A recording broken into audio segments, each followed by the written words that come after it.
당신이 약물 부족으로 허약해진 것이 아니라 당신 몸속의 피가 정체되어 있었기 때문입니다. 당신 자신조차 알아차리지 못했던 정체 말입니다. 혈관은 이유 없이 막히지 않습니다. 그것이 막히는 것은 당신의 몸속이 어느새 피가 더 이상 제대로 흐를 수 없는 환경으로 변해버렸기 때문입니다. 그리고 가장 충격적인 사실은 이 모든 것을 바꿀 방법이 당신이 애타게 찾아 헤매던 병원 약국에 있는 것이 아니라 매일 당신의 눈앞에 있는 곳, 바로 당신의 부엌에 있다는 것입니다. 저는 첸웨이라고 합니다. 심장외과 의사로서 제 두 손은 무영등 아래에서 30여 년을 보냈습니다.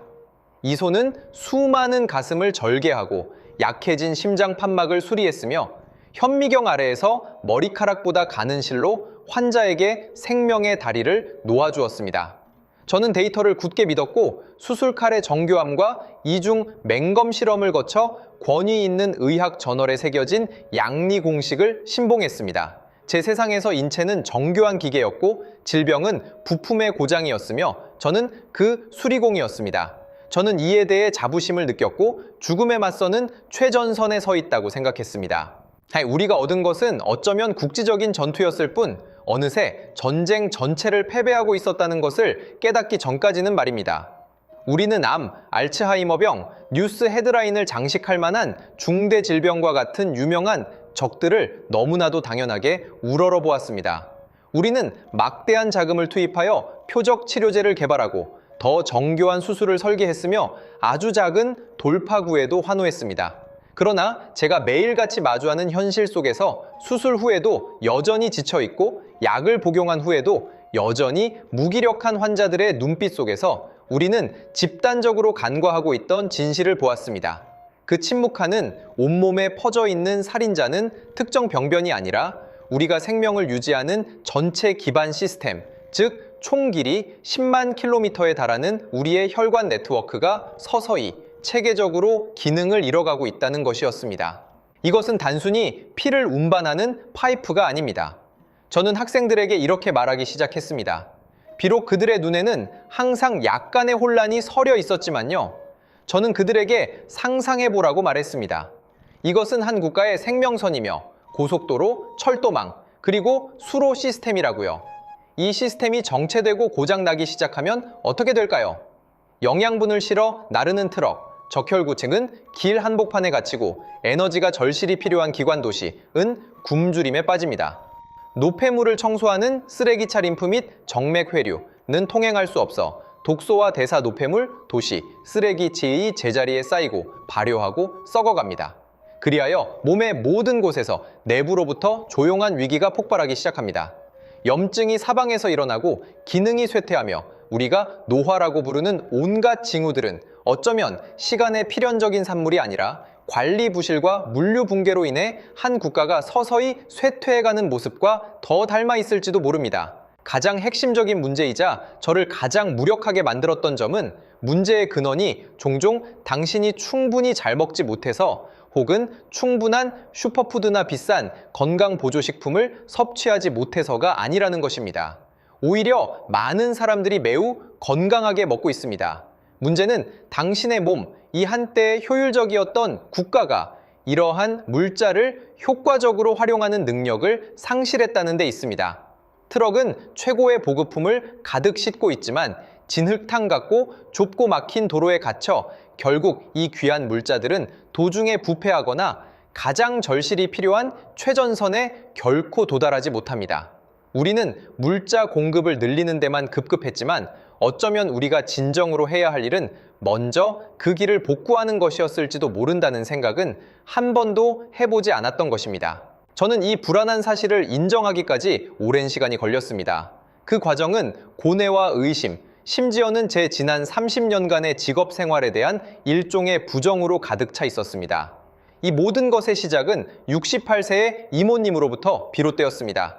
그녀는 제 환자 중 가장 복잡한 병세를 가진 분은 아니었지만 제 직업 인생에서 가장 중요한 스승이 되었습니다.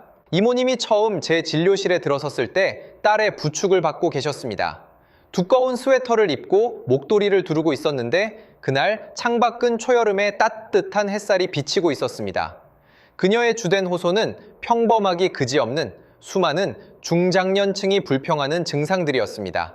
뼈속까지 스며드는 듯한 손발의 시림, 마치 모든 근육이 비틀린 듯한 전신 통증, 그리고 잠을 아무리 자도 해소되지 않는 지속적인 피로감이었습니다.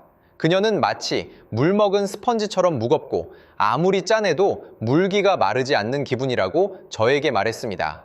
그녀의 병력 기록은 두툼했고 여러 병원을 전전했던 경험들이 상세히 기록되어 있었습니다. 신경과 류마티스내과, 내분비내과, 거의 모든 관련과를 다 찾아다녔습니다. 모든 보고서에는 대체로 정상이라고 나와 있었고 가끔 사소한 지표들이 약간 높거나 낮았지만 특정 질병을 명확히 지목할 만한 것은 아무것도 없었습니다. 결국 그녀가 받은 진단은 늘 놀랍도록 비슷했습니다. 나이 관련 혈액순환 불량, 자율신경 기능 이상, 아니면 더 간단하게 노화로 인한 쇠퇴였습니다. 이러한 진단들은 전문가적인 용어처럼 들렸지만 사실상 그것들은 어쩔 수 없는 일종의 요약이자 구체적인 원인을 찾을 수 없으니 일단 이렇게 부르자는 핑계에 불과했습니다. 솔직히 말해 저의 초기 판단 또한 크게 다르지 않았습니다. 저는 그녀의 심장과 혈관에 대한 전반적인 검사를 시행했습니다. 관상동맥 시 T와 하지 혈관 도플러 검사를 포함해서 말이죠. 결과는 그녀의 혈관에 실제로 경미한 동맥 경화성 플라크가 존재하고 혈관벽 탄력이 다소 저하되었음을 보여주었지만 수술적 개입이 필요한 막힘 정도에는 훨씬 미치지 못했습니다. 그녀의 상태는 같은 연령대에서는 매우 흔한 것이었습니다. 그래서 저는 습관적으로 미세순환 개선 약물을 처방하고 몸을 따뜻하게 하고 적당한 운동을 하라고 당부했습니다. 저는 그녀의 딸에게 이것은 분명 노화 과정의 일부이며 우리는 그것과 함께 살아가는 법을 배워야 한다고 말했습니다. 그것과 함께 살아가야 한다는 네 글자를 말하는 순간 이모님의 눈에서 스쳐 지나가는 실망감을 보았습니다. 그것은 깊고 말없는 실망이었습니다. 그 순간 제 마음속에는 말로 표현할 수 없는 짜증이 솟구쳤습니다. 저는 외과 의사로서 절개하고 복구하고 문제를 해결하는 데 익숙했습니다. 그런데 그것과 함께 살아가야 한다는 것은 저의 무력함을 인정하는 것을 의미했습니다. 하지만 그 당시 저는 이것이 과학의 경계이자 현실의 한계라고 생각했습니다. 몇 달 후 이모님의 상태는 나아지지 않았고 오히려 악화되는 경향을 보였습니다. 그녀의 딸은 제게 자주 전화를 걸기 시작했고 처음에는 존경과 도움을 구하는 투였던 목소리가 점차 불안과 은근한 의심으로 변해갔습니다. 제가 할 수 있는 것은 약물의 용량과 종류를 계속 조절하는 것뿐이었지만 효과는 미미했습니다. 저는 그녀의 전화를 피하기 시작했고 전화벨이 울릴 때마다 제 직업적 능력에 대한 신문처럼 느껴졌습니다. 그러던 어느 날 그녀의 딸이 전화로 거의 절망적인 목소리로 말했습니다. 천 교수님, 엄마가 그러는데 몸이 점점 얼음덩이가 되어가는 것 같다고 합니다. 그 말은 마치 바늘처럼 제가 과학과 경험으로 쌓아 올린 견고한 껍질을 꿰뚫었습니다. 얼음덩이. 이 비유는 너무나 직관적이고 체감할 수 있는 현실로 가득했습니다. 저는 문득 깨달았습니다. 저는 계속해서 그녀의 혈관 영상, 그녀의 혈액, 생화학 지표만을 연구했지만 그녀 몸 내부의 느낌을 진정으로 이해하려고 노력한 적은 한 번도 없었다는 것을 말입니다. 제가 본 것은 정적이고 흑백의 사진들이었고 그녀가 겪고 있는 것은 역동적이고 지속적으로 악화되는 과정이었습니다. 저는 스스로에게 말했습니다. 이래서는 안 된다. 체계적인 쇠퇴의 배후에는 반드시 체계적인 원인이 있을 것이다. 교과서에 나오는 나이 증가에 대한 막연한 설명으로는 더 이상 마음이 편치 않았습니다. 저는 전례 없는 동요를 느꼈습니다. 의학에 대한 동요가 아니라 제 인식 틀에 대한 동요였습니다. 우리는 처음부터 질문을 잘못 던진 것은 아닐까? 우리는 계속해서 어디가 막혔지? 라고 물었지만 어쩌면 왜 막히는 걸까? 라고 물어야 했던 것은 아닐까 하고 말입니다. 이러한 강한 자기의심을 품고 저는 이모님의 모든 검사 보고서를 다시 살펴보며 그 정상 또는 경계 수치들 속에서 간과된 그림을 조각해내려고 했습니다. 저는 그녀의 혈액 점도가 항상 정상치의 상한선에 있었고 고감도시 반응성, 단백 체내, 만성 염증 수치를 나타내는 지표 또한 늘 미미하게 높았다는 것을 발견했습니다. 개별적으로 보면 이것들은 병이라고 할 수 없지만 함께 조합하면 불안한 그림을 그려냈습니다. 그녀의 몸 내부는 마치 낮은 수준의 장기적인 전시 상태에 있는 듯 했습니다.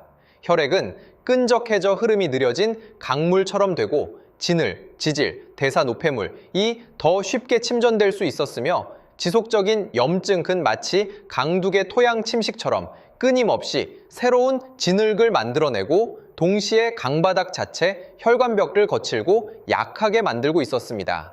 이것은 노화가 아니라고 저는 스스로에게 말했습니다. 이것은 오히려 생태계가 서서히 파괴되고 있는 것과 더 유사했습니다. 이모님의 혈관이 거대한 혈전으로 완전히 막힌 것은 아니었지만 수많은 모세혈관, 즉 최종적으로 영양 교환을 담당하는 시골길들이 광범위하게 정체되고 마비되었을 가능성이 높았습니다. 이것은 그녀가 안팎으로 추위와 피로를 느끼는 이유를 설명해 주었습니다. 생명의 에너지, 즉 혈액이 운반하는 산소와 영양분이 최종 조직세포에 도달하지 못했기 때문입니다. 이 발견은 저에게 한 줄기 한기를 느끼게 했습니다. 현대의학이 혈관 문제에 대해 이해하는 데 큰 사각지대가 존재한다는 것을 깨달았습니다. 우리는 눈에 보이는 큰 막힘, 예를 들어 스텐트로 좁아진 관상동맥을 확장하거나 수술로 경동맥의 플라크를 제거하는 것에만 집착했습니다. 이것은 마치 고속도로의 큰 사고에만 관심을 기울이고 전국 수많은 시골길의 마비에는 눈 감는 것과 같았습니다. 그러나 한 국가에 있어서 시골길의 마비는 훨씬 더 심오하고 치명적인 파괴력을 가집니다. 그리하여 저는 거의 제 지난 신념을 저버리는 탐구를 시작했습니다. 저는 더 이상 심장학 문헌에만 국한되지 않고 신진대사, 천조절, 세포 생물학에 대한 연구들을 읽기 시작했습니다. 그러다 보니 저를 충격에 빠뜨리면서도 논리적으로 일관성 있는 몇 가지 이론들을 발견했습니다. 그중 가장 핵심적인 것은 인체 내부의 환경이 어떤 단일한 병변보다도 중요하다는 것이었습니다. 저를 포함한 대부분의 사람들은 과거에 파이프 청소 사고방식을 가지고 있었습니다. 혈관이 막히면 약물로 혈전을 용해하고 풍선으로 혈관을 확장하는 등 어떻게든 뚫어야 한다고 생각했습니다. 이것은 기계적이고 대립적인 사고방식이었습니다. 그러나 우리는 더 근본적인 질문을 간과했습니다. 왜 이 파이프가 막히는가? 어떤 수질과 숨은 환경이 지속적인 침전물을 유발했는가? 진정한 근원은 혈관 자체가 아니었습니다. 혈관은 단지 피해자이자 증상을 나타내는 존재일 뿐이었습니다. 진정한 원흉은 우리 몸 내부 환경의 체계적인 악화였습니다. 여기에는 세 가지 핵심 요소가 얽히고 설킨 독사처럼 우리 몸의 생기를 쥐어짰습니다. 첫째는 천저하입니다. 이 말은 다소 믿기지 않을 수 있습니다. 우리는 모두 37도가 인체의 표준 천이라고 생각하지만 수많은 연구에 따르면 생활 방식의 변화, 운동 부족, 과도한 에어컨 사용, 차가운 음식 섭취로 인해 현대인의 평균천은 매년 하락하고 있으며 많은 사람들이 심지어 36.5도 이하의 저천 상태로 장기간 지내고 있습니다. 이 미미해 보이는 0점 몇 도, 심지어 1도의 차이는 몸에 치명적인 재앙이 될 수 있습니다. 저는 일본의 한 연구 보고서를 확인했는데 거기에는 1001도 떨어질 때마다 인체의 면역력은 30% 이상 감소하고 신진대사율은 12% 감소한다고 명확히 명시되어 있었습니다. 혈액은 본질적으로 액체입니다. 겨울 강물을 상상해보세요. 수온이 낮아지면 강물이 끈적해지고 흐름이 느려지며 가장 추운 곳에서는 얇은 얼음이 얼기도 합니다.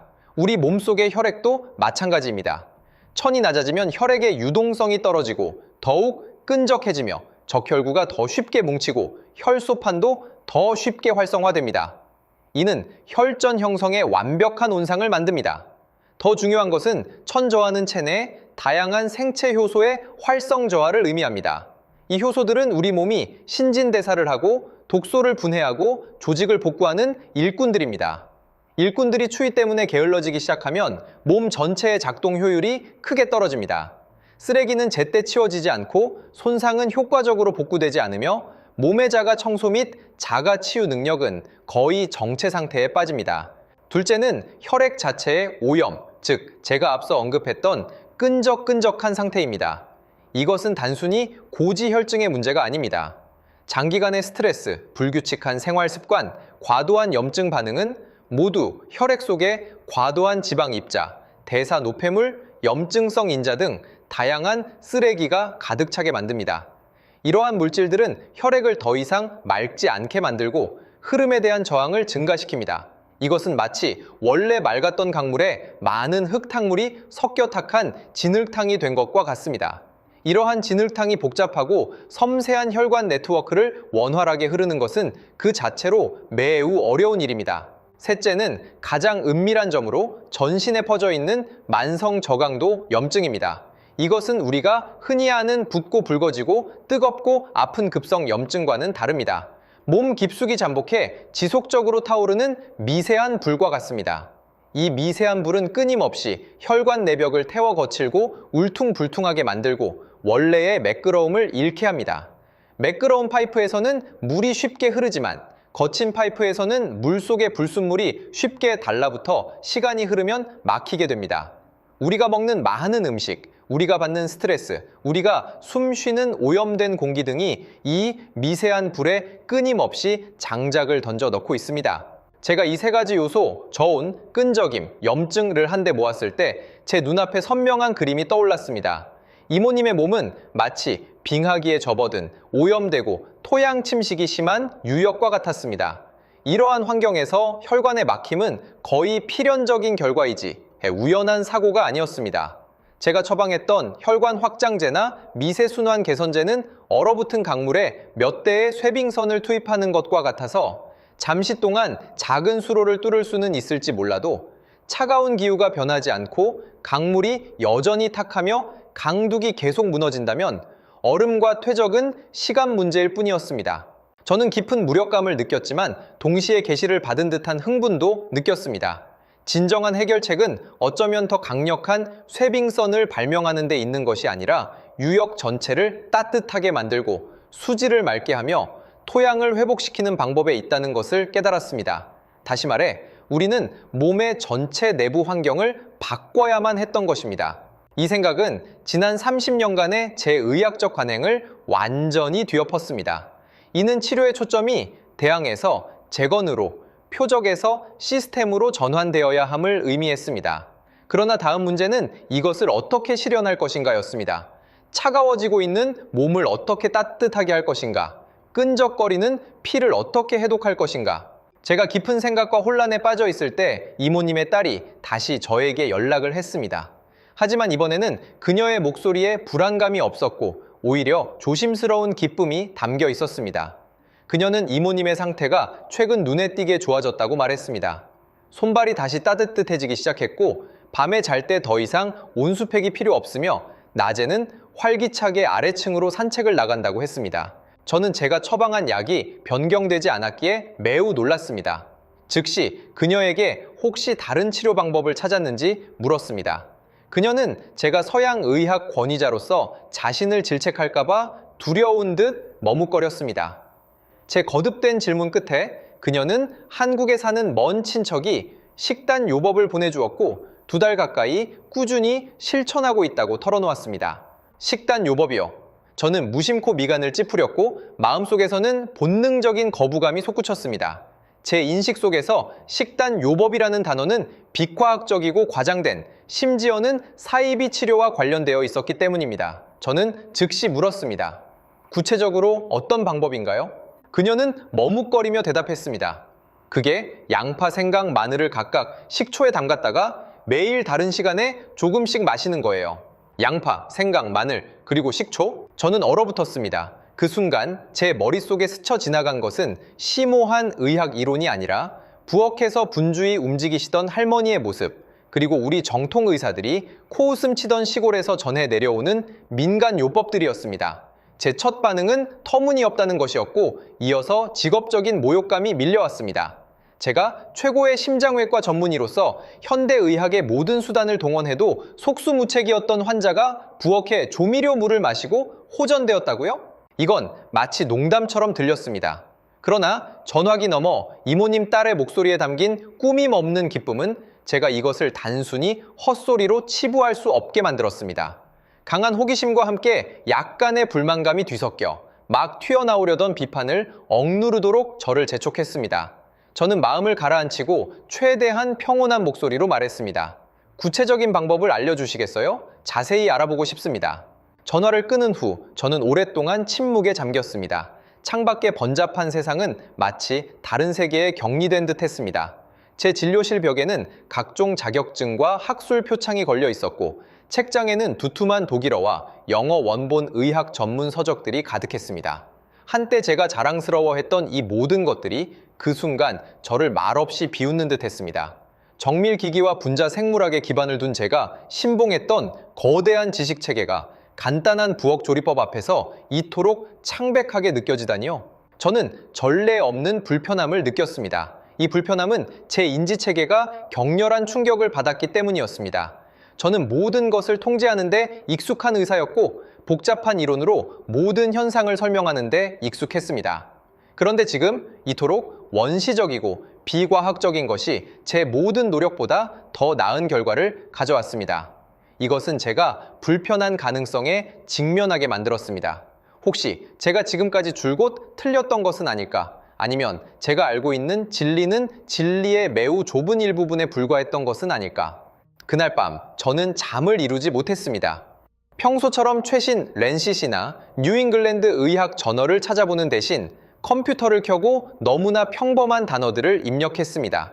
양파, 생강, 마늘, 식초, 혈액순환. 저는 전문가의 오만을 버리고 초심자처럼 오랫동안 간과했던 이 평범한 음식들을 다시 살펴보았습니다.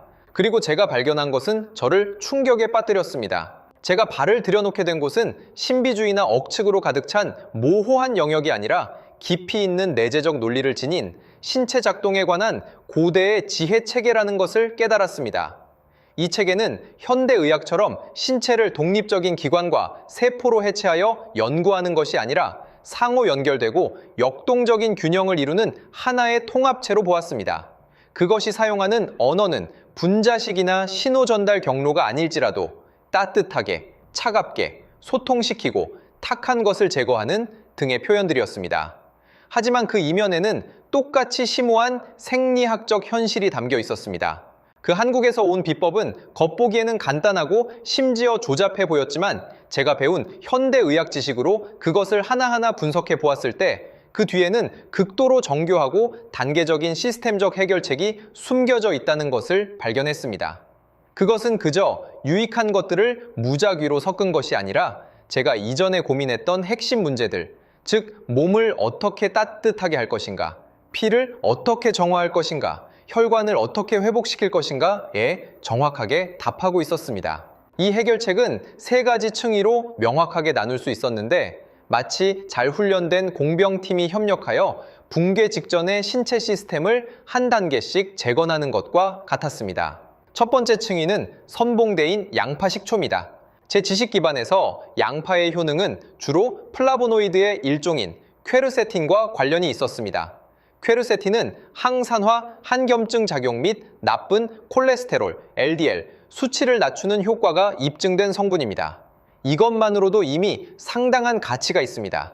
그러나 이 비법의 핵심은 단순히 양파가 아니라 양파와 식초의 결합에 있었습니다. 식초, 이 산성 액체는 여기서 매우 중요한 역할, 즉 잠금 해제자의 역할을 합니다. 음식 화학에 관한 자료들을 살펴보니 알칼로이드나 플라보노이드 같은 많은 식물 속 유효 성분들은 비교적 안정적이고 인체에 직접 흡수되기 어려운 형태로 존재한다는 것을 알게 되었습니다. 그런데 식초 속의 아세트산은 마치 열쇠처럼 이러한 안정된 구조를 깨뜨려 식물 세포벽 안에 갇혀있던 활성 성분들을 충분히 방출시킬 수 있었습니다. 이것이 바로 생양파를 많이 먹는 것보다 식초에 담갔다가 섭취하는 것이 훨씬 효과적인 이유를 설명해 줍니다. 식초는 퀘르세틴 등 유익 성분의 생체 이용률을 극대화하여 혈액 속으로 더 쉽게 흡수되어 작용할 수 있도록 돕습니다. 마치 보물을 발견했지만 열쇠가 없어 보물 상자를 열 수 없었는데 식초가 바로 그 열쇠 역할을 하는 셈입니다. 더 나아가 식초 자체도 혈관을 부드럽게 하고 신진대사를 촉진하는 작용을 합니다. 퀘르세틴이 충분히 방출되어 혈액 속으로 들어가면 그 첫 번째 임무는 청소와 복구입니다.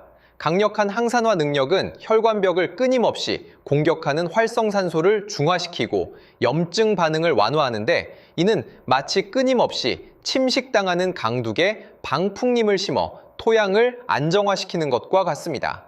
동시에 나쁜 콜레스테롤을 낮추는 작용은 강물에 버려지는 진흙의 양을 줄이는 것과 같습니다.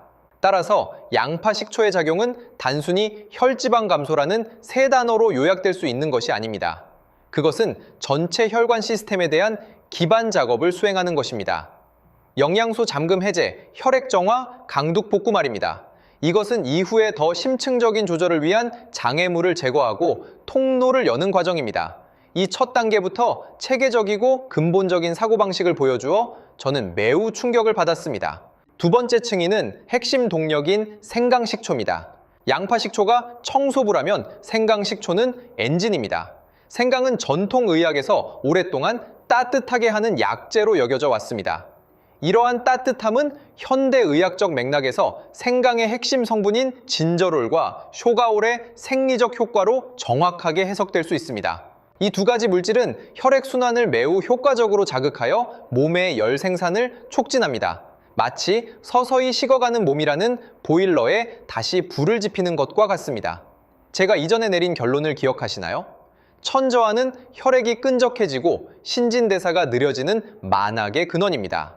그런데 생강식초의 핵심 작용은 바로 이 근본적인 문제에 직접적으로 대항하는 것입니다. 이 층위를 보았을 때 저는 거의 깨달음을 얻은 듯한 느낌을 받았습니다. 이 비법은 직접적으로 혈액을 희석하는 것이 아니라 몸의 핵심천을 높여 혈액이 자연스럽게 원래의 유동성을 회복하도록 하는 것이었습니다. 이것은 근본 치료의 사고방식이었습니다. 마치 얼어붙은 강물을 힘들게 깨는 것보다 지역 전체의 기온을 높여 얼음과 눈이 자연스럽게 녹도록 하는 방법을 찾는 것과 같습니다. 천상승이 가져오는 연쇄 반응은 놀라웠습니다. 첫째, 신진대사율이 현저히 높아집니다.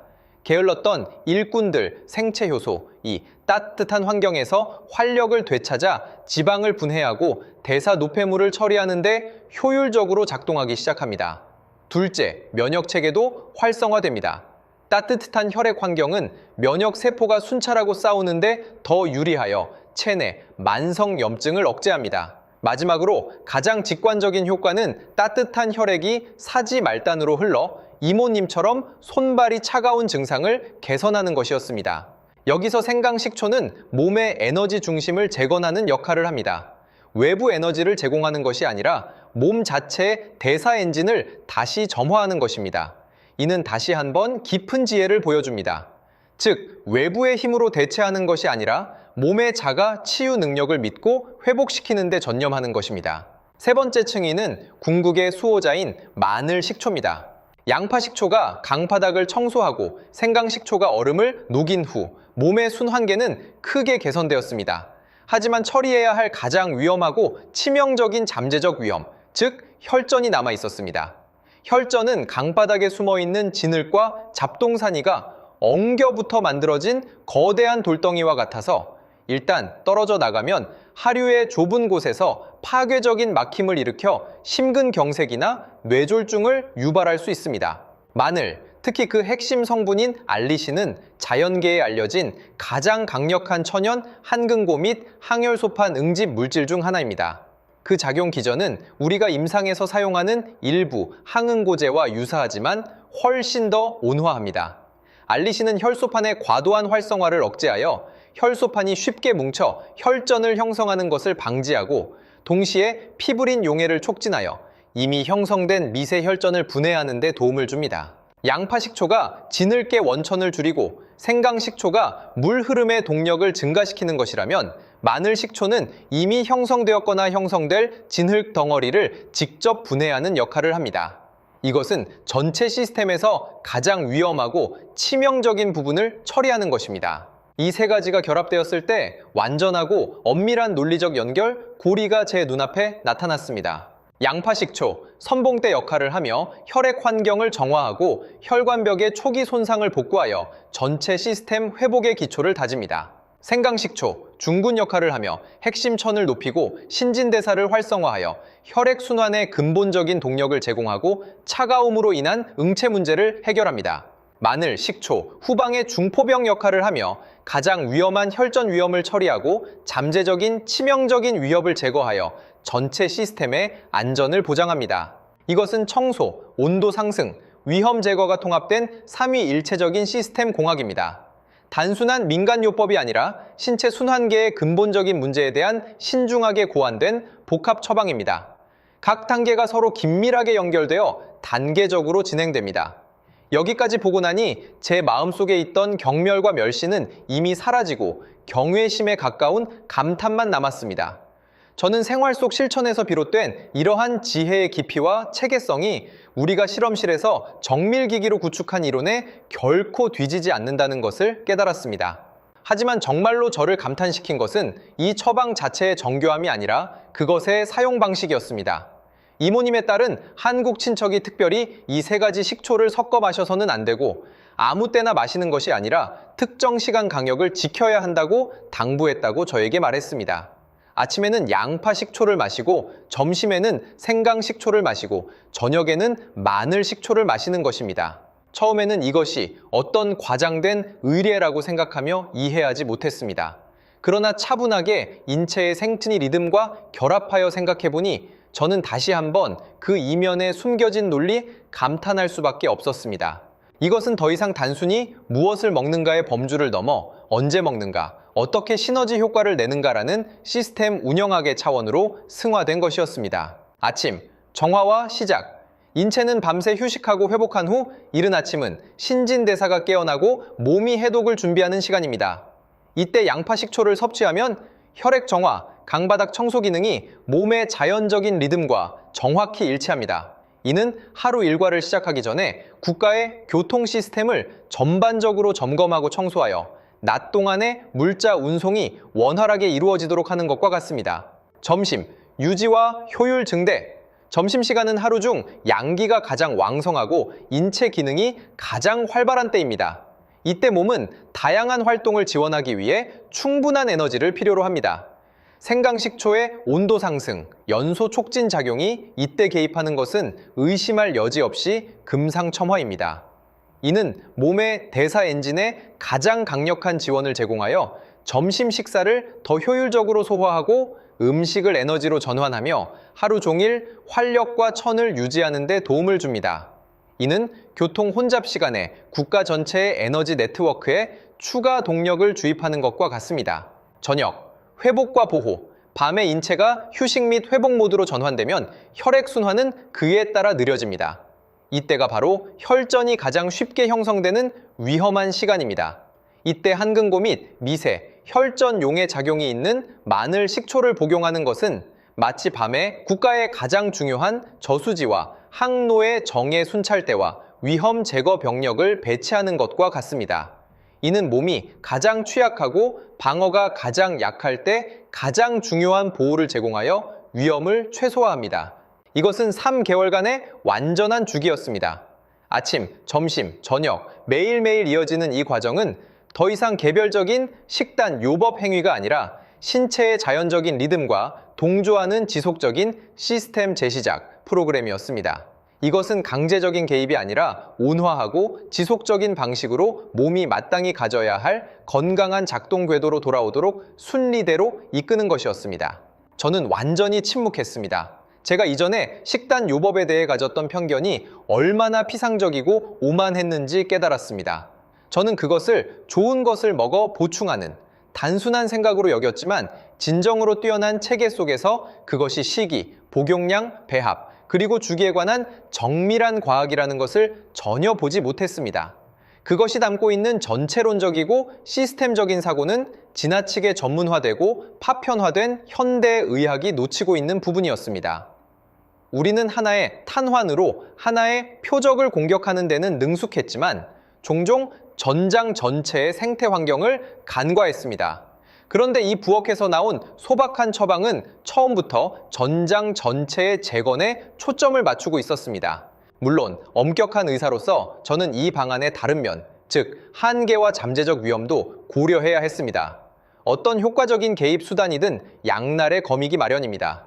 만약 그것의 신비로운 면만 보고 사용 조건과 금기 사항을 무시한다면 좋은 약을 독약으로 사용하는 것과 다름없을 것입니다. 저는 즉시 특별히 경계해야 할 몇몇 집단을 떠올렸습니다. 첫째, 와파린이나 새로운 경구, 한근고제와 같은 항응고제를 복용하고 있는 환자들입니다. 마늘과 생강 자체는 한근고 작용이 있기 때문에 이 약물들과 함께 복용하면 출혈 위험을 크게 증가시킬 수 있으며 그 결과는 상상하기 어렵습니다. 이는 이미 배수관문이 열린 저수지에 다이너마이트로 댐을 폭파하는 것과 같아서 필연적으로 둑이 무너지는 결과를 초래할 것입니다. 이러한 환자들에게 어떤 식단 요법이든 의사의 엄격한 모니터링과 지도 아래에서 이루어져야 하며 심지어 완전히 금지해야 할 수도 있습니다. 둘째, 위궤양, 위산 과다와 같이 심각한 위장 문제를 가진 환자들입니다. 식초의 산성과 생강, 마늘의 자극성은 손상된 위점막에 추가적인 해를 가할 수 있습니다. 이들에게는 이러한 혼합액을 직접 마시는 것이 혈액순환 개선에 도움이 되지 않고 오히려 심한 위통과 불편함을 유발할 수 있습니다. 이 경우에는 농도를 희석하거나 식후에 복용하는 등 처방을 조절해야 하며 급성기에는 완전히 피해야 할 수도 있습니다. 사용 방식은 사람마다 다르게 적용되어야 하며 일률적으로 적용해서는 안 됩니다. 더욱 중요한 것은 저는 남용의 위험성을 보았습니다. 어떤 방법이 너무나도 신비롭게 홍보될 때 사람들은 종종 많을수록 좋다는 오해에 빠지기 쉽습니다. 그들은 임의로 복용량을 늘려 더 빨리 효과를 보려고 할 수 있습니다. 그러나 과도한 식초는 치아 에나멜과 소화기관에 손상을 줄 수 있고 과도한 생강은 열을 올리게 하며 과도한 마늘은 용혈을 유발할 수 있습니다. 어떤 것이든 적정선을 넘어서면 유익함에서 해로움으로 변하게 됩니다. 이것은 저에게 더 깊은 질문을 던지게 했습니다. 이 방법이 이모님에게 성공적이었던 것은 방법 자체의 정교함 외에도 또 다른 숨겨진 전제가 있었기 때문이 아닐까? 그녀는 비교적 깨끗한 배경에서 이 방법을 적용했습니다. 복잡한 병용 약물이 없었고 그녀의 몸에는 아직 스스로 회복할 잠재력이 남아 있었습니다. 이는 또한 모든 자연 요법 논의에서 종종 의도적으로든 아니든 간과되는 매우 중요한 질문으로 이어집니다. 당신이 그저 기계적으로 공식을 적용하기만 하고 당신 몸의 독특함과 현재 상태를 깊이 이해하지 못한다면 당신은 과연 치료를 하고 있는 것일까요? 아니면 자신의 몸으로 결과를 알 수 없는 실험을 하고 있는 것일까요? 진정한 지혜는 얼마나 많은 비법을 아느냐에 있는 것이 아니라 구체적인 상황에 따라 가장 적절한 판단과 조절을 할 줄 아는 데 있습니다. 이는 지식뿐만 아니라 경외심이 필요합니다. 방법에 대한 경외심은 곧 우리 몸의 복잡성에 대한 경외심이기도 합니다. 이후 3개월 동안 저는 전례 없는 방식으로 이모님의 치료에 개입했습니다. 저는 그녀가 이 식단 요법을 계속 사용하는 것을 막지 않았고 오히려 그녀의 관찰자이자 자문이 되었습니다. 저는 정기적으로 그녀를 검진하고 그녀의 생리 지표들을 모니터링하며 동시에 그녀의 신체적 감각 변화를 상세히 기록했습니다. 저는 더 이상 단순히 처방전을 쓰는 의사가 아니라 그녀의 몸 시스템이 재시작되는 과정을 함께 기록하는 기록자에 가까웠습니다. 결과는 지속적이고 안정적이었습니다. 첫 달 말, 그녀는 뼈, 속까지 스며들던 한기가 거의 사라졌다고 저에게 말했습니다. 그녀의 수면의 질은 현저히 향상되어 밤새 뒤척이지 않게 되었습니다. 두 번째 달 말, 그녀의 혈압과 혈지방 수치는 어떤 약물도 추가하지 않았음에도 불구하고 미미하지만 의미 있는 감소를 보였습니다. 더 중요한 것은 그녀의 정신적 변화였습니다. 그녀의 걸음걸이는 가벼워졌고 목소리도 훨씬 또렷해졌습니다. 그녀는 아프기 전에는 한 번도 해본 적 없는 이웃들과 함께 공원으로 산책을 가기 시작했습니다. 세 번째 달이 끝났을 때 저는 그녀의 집에 방문했습니다. 그녀는 부엌에서 분주하게 움직이고 있었고 얼굴에는 혈색이 돌았습니다. 그녀는 저에게 자신의 손을 보여주었는데 그 손은 따뜻하고 힘찼습니다. 제가 처음 만났을 때의 차갑고 약간 부어있던 손과는 확연히 달랐습니다. 그녀의 혈액 검사 보고서에는 오랫동안 경계선에 있던 지표들, 즉 혈액점도, 고감도, C 반응성 단백 수치가 모두 이상적인 범위로 돌아와 있었습니다. 그러나 저에게는 이러한 수치보다 더 의미 있는 것이 그녀가 저에게 해준 말이었습니다. 그녀는 이렇게 말했습니다. 천 교수님, 이제 이 몸이 다시 제 것 같아요. 다시 제 것 같아요. 이 말은 종소리처럼 제 마음속에 오랫동안 울려 퍼졌습니다.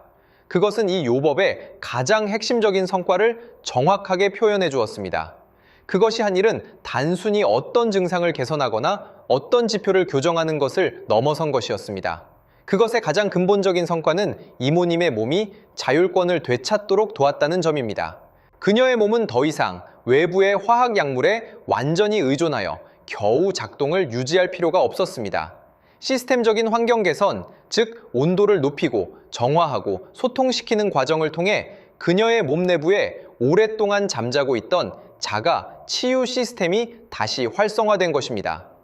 그녀의 혈관은 스스로 청소하는 능력을 갖게 되었고 신진대사는 원래의 효율을 회복했으며 면역체계도 다시 효과적으로 작동하기 시작했습니다. 몸은 더 이상 수동적으로 수리를 기다리는 기계가 아니라 강력한 생명력을 지니고 스스로 조절하고 스스로 치유할 수 있는 생태계로 변모한 것입니다. 그 순간 저는 드디어 완전히 이해했습니다. 우리 현대의학은 많은 경우 특히 만성질환 관리에서 외부 지원 시스템과 같은 역할을 수행했습니다.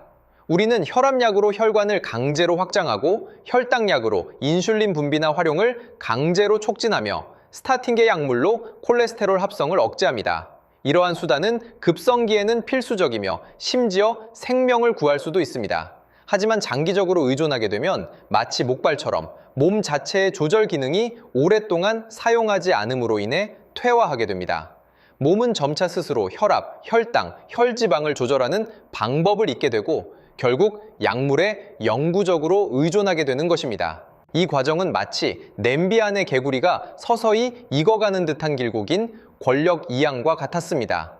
우리는 끊임없이 몸으로부터 자율 관리의 권한을 외부 약물로 넘겨주었습니다. 결국 몸은 자율성을 완전히 상실하고 약물에 위탁되어야만 하는 취약한 시스템으로 변해버렸습니다. 그런데 이모님의 경험은 저에게 또 다른 가능성을 보여주었습니다. 내부 환경을 재건함으로써 몸이 관리권을 회수하고 궁극적으로 외부 지원에 대한 의존에서 벗어날 수 있는 가능성이었습니다. 그 이후로 저의 의학 철학은 깊고 돌이킬 수 없는 변화를 겪었습니다. 제가 수술칼과 현대의약품을 완전히 버린 것은 아닙니다. 그것들은 급성 질환과 구조적 병변을 치료할 때 여전히 대체 불가능한 강력한 도구입니다. 하지만 저는 시야를 좁은 병변에서 환자 몸 전체의 내부 환경으로 넓히기 시작했습니다. 환자에게 처방전을 내릴 때 저는 그들의 생활 습관, 식단 구조, 심지어 감정적 스트레스에 대해 더 많이 묻기 시작했습니다. 저는 그들에게 천과 만성 염증의 중요성을 설명하려고 노력했습니다. 저는 그들이 약물 치료를 받는 동시에 자신의 몸을 위해 회복에 더 유리한 내부 환경을 적극적으로 만들어 나가도록 격려했습니다. 저는 제 역할이 단순히 수리공이 아니라 환자가 다시 자신의 몸과 조화롭게 지내는 방법을 배우도록 돕는 정원사가 되어야 한다는 것을 깨달았습니다. 물론 이 과정은 쉽지 않았습니다. 많은 환자들, 심지어 제 동료들조차 저의 변화를 이해하지 못했습니다. 그들은 약 한 알 주면 문제가 해결된다는 직접적인 사고방식에 익숙해져 있었습니다. 제가 천, 환경, 시스템과 같은 다소 모호해 보이는 개념들을 이야기할 때 저는 종종 그들의 눈에서 혼란스러움, 심지어 의심의 빛을 보았습니다. 저 또한 수없이 스스로에게 되물었습니다. 제가 본 것이 과연 개별적인 우연일까? 아니면 보편적인 법칙일까? 제가 신봉하는 이 새로운 철학이 아름답지만 비현실적인 환상에 불과한 것은 아닐까? 저는 전례 없는 불확실성을 느꼈습니다. 이러한 불확실성은 제가 어떤 고난도 심장 수술을 할 때 느꼈던 압력보다도 컸습니다. 왜냐하면 수술의 성공 여부는 즉시 알 수 있지만 이러한 철학적 변화의 영향은 심오하고 심지어 제 남은 직업 생활의 가치를 정의할 수도 있었기 때문입니다. 하지만 제가 망설이고 방황할 때마다 저는 언제나 이모님의 따뜻한 손과 그녀가 했던 말, 이 몸이 다시 제 것 같아요를 떠올립니다. 그 말은 제 마음속에 나침반이 되었습니다. 그것은 저에게 의학의 궁극적인 목적은 환자가 평생 우리에게 의존하게 만드는 것이 아니라 그들이 궁극적으로 우리를 필요로 하지 않도록 돕는 것이라는 점을 상기시켜 줍니다. 진정한 치유는 생명 자체의 활력과 자율성을 회복하는 것입니다. 제가 이 이야기와 그 이면에 있는 저의 생각을 나누는 것은 누구에게든 특정 비법을 맹목적으로 시도하도록 설득하기 위함이 아닙니다. 오히려 저는 이 과정을 통해 우리가 오랫동안 간과했을지도 모르는 진실을 드러내고 싶습니다. 우리 시대의 대부분의 사람들은 아마도 거대한 오해에 빠져 있을 것입니다. 우리는 건강 문제의 해결책이 외부에서 더 신비로운 약물, 더 첨단 기술, 더 비싼 보조식품을 끊임없이 찾는 데 있다고 생각합니다. 우리는 목마른 여행자들처럼 외부 세계에서 필사적으로 물을 찾고 있습니다. 하지만 현실은 아마도 이럴 것입니다. 문제의 근원은 당신에게 어떤 신비한 해독제가 부족해서가 아니라 당신 몸 내부의 물 순환 시스템 자체가 이미 붕괴되어 있다는 것입니다. 당신은 수분을 붙잡고 운반하고 정화하는 능력을 잃었습니다. 이러한 상황에서는 아무리 많은 물을 주어도 그대로 흘러내려가거나 심지어 특정 부위에 홍수, 부종를 일으킬 뿐 진정으로 갈증을 해소할 수는 없을 것입니다. 그리고 여기서 가장 깊이 생각하게 하고 어쩌면 엄청난 논란을 불러일으킬 수 있는 점은 이것입니다. 만약 우리가 증상을 조절하기 위해 약물에만 의존하고 우리 몸의 내부 환경을 변화시키고 재건하는 데 결코 착수하지 않는다면 우리가 하는 일은 어떤 의미에서는 문제를 연장하는 것일 뿐 문제를 해결하는 것이 아닐지도 모릅니다. 우리는 더 정교하고 더 그럴듯한 방식으로 그 근본적인 쇠퇴와 공존하고 있는 것일 수도 있습니다. 시스템 전체가 더 이상 버틸 수 없을 때까지 말입니다. 우리는 과연 질병과 싸우고 있는 걸까요? 아니면 우리 몸 본연의 작동 방식과 싸우고 있는 걸까요? 우리 몸이 차가움, 통증, 피로와 같은 다양한 증상들을 통해 내부 환경이 심각하게 악화되었다고 경고를 보낼 때 우리는 약물로 경고음을 끄고 경고가 더 이상 울리지 않게 할 것인가요? 아니면 그 경고에 귀 기울여 화재의 근원을 찾아내어 복구할 것인가요? 이것은 아마 우리 각자가 다시 생각해 봐야 할 질문일 것입니다. 경청해 주셔서 감사합니다.